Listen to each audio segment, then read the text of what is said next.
Regarding this two-week issue, let me ask you if you agree with Oğuzhan Hoca, of course. Let me also remind you that he made a sentence like this: "We will see what will happen in the next 2 weeks. If there is no deal, then I will intervene very strongly." Of course, all of us. The idea of economic sanctions is again an economic sanction, but we did not know exactly what he meant. It is an issue open to evaluation. Now it is like this.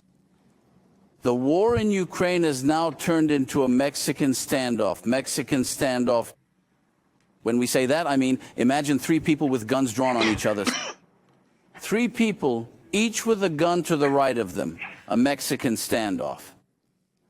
Putin cannot give up the war. I'll explain in a moment. There is an interesting situation there. He can't back down. If he does, it will be the end of Putin. Zelensky can't back down. If he does, it will be the end of him. In the United States, Trump, before he was elected, he was so much on the horse: I will finish it in 24 hours, I will do this, I will do that. If Trump cannot do this, his reputation will suffer a lot. It won't be the end of him, but his reputation is also suffering a lot of damage because of his inability to end the war between Russia and Ukraine. In fact, Trump is struggling a little bit with his own self-image. You know, let me finish this as soon as possible. Say, what should I write? He says he's finished 6 wars in his imagination. He'll say he finished this one as the 7th war. I don't know which 6 wars he has ended. Now about Russia, I was in Moscow last week. First in St. Petersburg, and then we went to Moscow. Here's the situation in Moscow. One time, in St. Petersburg and in Moscow, there are hardly any young people. It is very difficult to find young people, especially men. All world brands have left Russia, from the usual shoe brands to clothing brands to cafe brands. I have never seen a European, American, or Turkish brand anywhere in Russia. Brands have abandoned it, for example. What caught my attention both at St. Petersburg Airport and Moscow Airport was this: Turkish, except for the airlines. I didn't see any airplanes belonging to a foreign country. I'm a pilot, so I pay a little attention to these things. So I looked at the airport and saw only Russia's own domestic brands, and as foreigners, there was only Turkish Airlines. By the way, I am mentioning an analysis today to support you, to give you an idea. The Wall Street Journal, the American press, wrote today that Russia's biggest gain is that giant American companies started returning to Moscow before the end of the war, after that Alaskan summit. Yeah, I was just there last week. Nothing's come back. Not yet, of course. But some people have started to decide to return. Now there is a red square in the shopping centers, especially in front of the Kremlin Palace. I saw different shopping centers, or military recruitment centers. They set up a table and put a screen behind it. 2 people are sitting there, civilians. On the screen at the back below, they are constantly explaining the importance of fighting for Russia. Young people are motivated. Young people have also arrived at the benches, signed up, and made it a place of recruitment. But I was like, I didn't see any youth in front of any bench I saw. Did they escape? Yeah, I mean right now. Either the soldiers went to war or they fled out of Moscow, wherever they went, in order not to go to war. Now we already know Russia from this. A combat soldier, those who are soldiers understand what I am saying. Those with military background know. A combat soldier is trained at commando level in 2 years. It takes 18 months to 24 months. An SS commando is trained in 4 years. A specialized combat soldier, for example, a Meki combat search and rescue team, takes 6 to 7 years on average. A combat soldier is very valuable. So you can find infantry, you can find medics, you find drivers, you find transportation. But he is a combat soldier, so he will fight and will be able to fire while looking the enemy in the eye. It is very difficult to raise a person. Now, Russia he recruited from Korea. He recruited soldiers from China. It pretended to recruit from Korea and recruited from China. It recruits mercenaries from Africa. You know they have a Wangler organization. He is recruiting soldiers from Africa through the Wangler organization. Now, but Putin has that I am standing unbowed stance. There is heavy damage in Russia. Both the Russian economy and the Russian army have been badly damaged, okay? Russia, how is it still standing? India and China.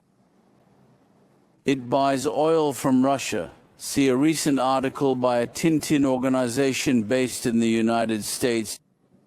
India's $45 from Russia. That whatever the price of oil in the market, he agreed to $45. For several years, or since the beginning of the war, he says he bought oil at $45. Look, today oil is oscillating between $76 and $85. This is great for India and China, so you are buying oil at almost half the price. This reduces your energy cost, which in the industrial sector is anywhere from 15–20% to 30% of the total cost. This gives you international competition. For example, Turkey's. Imagine buying this oil at $45, so no one can stand in the way of competition in front of the growth of Turkey's economy. Now, the Russian war is a great chance for China and India. On the one hand, Russia is melting. On the other hand, Russia is losing its power. This is good for China and good for India. On the one hand, you can buy energy and oil from Russia at very reasonable prices. This benefits China and India. On the one hand, China and India are selling some materials, ammunition, and munitions to Russia, or sending normal commercial material. And this works in their favor tremendously. So when you look at it like this, really Russia's war does not only benefit Russia. So it is not in Russia's interest. Apart from that, China does not want the war to end. Because if we talk about Shanghai in the Five, you will see here that they are talking about Shanghai. Russia and China were fighting head-to-head for the leadership of Shanghai. This is working in China's favor. Because as Russia melts down, the leadership of the Shanghai formation naturally falls into China's lap. The longer the war drags on, the better for China. The longer the war drags on, the better for India.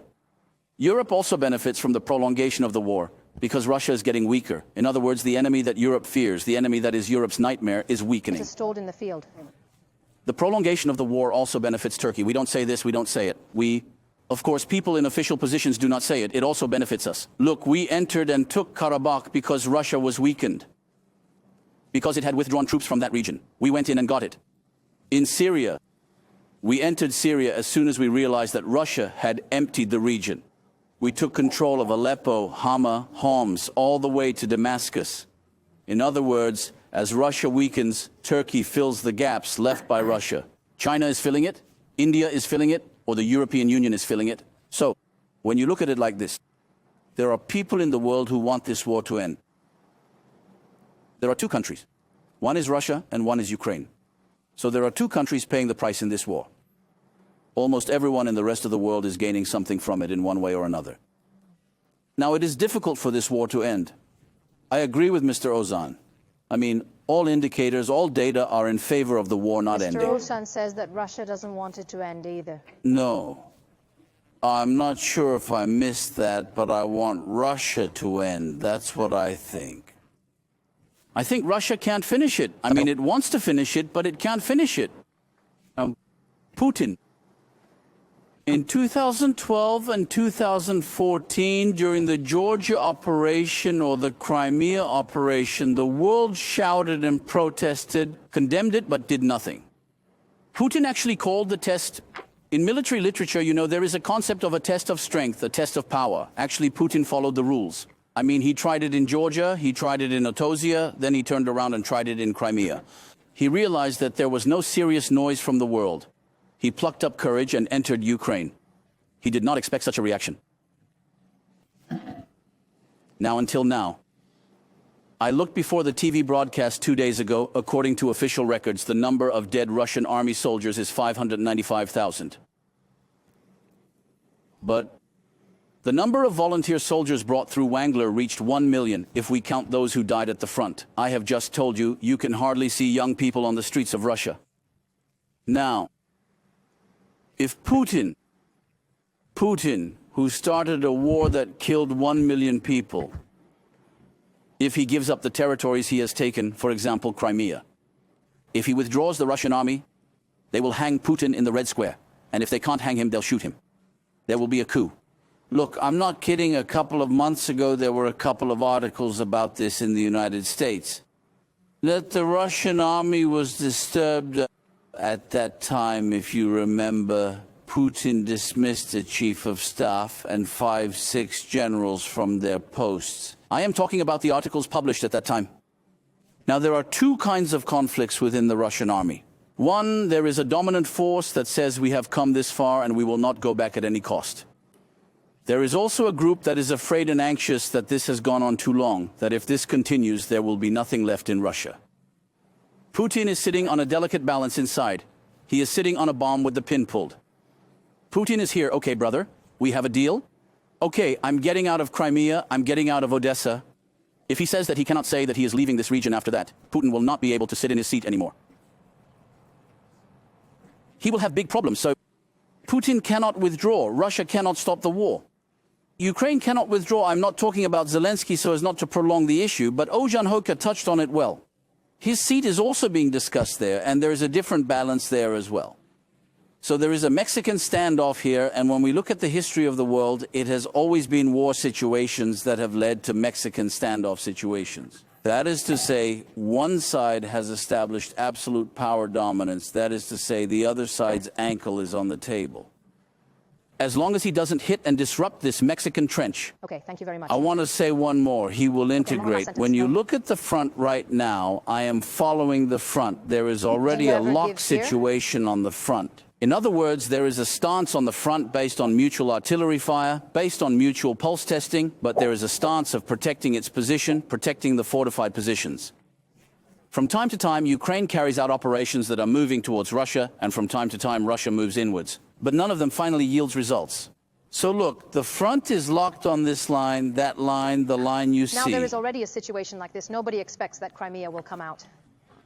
Ukraine probably knows this too. It has not been able to occupy Odessa yet, and there are those who say that maybe it did not leave on purpose, because there are those who think that Ukraine does not want to cut its ties with the Black Sea. But what Ukraine is actually saying here is that you have not taken the entire Donbas region that you want. For example, you didn't get this part of Donetsk, and I have a lot of fortress cities here that I'm holding on to.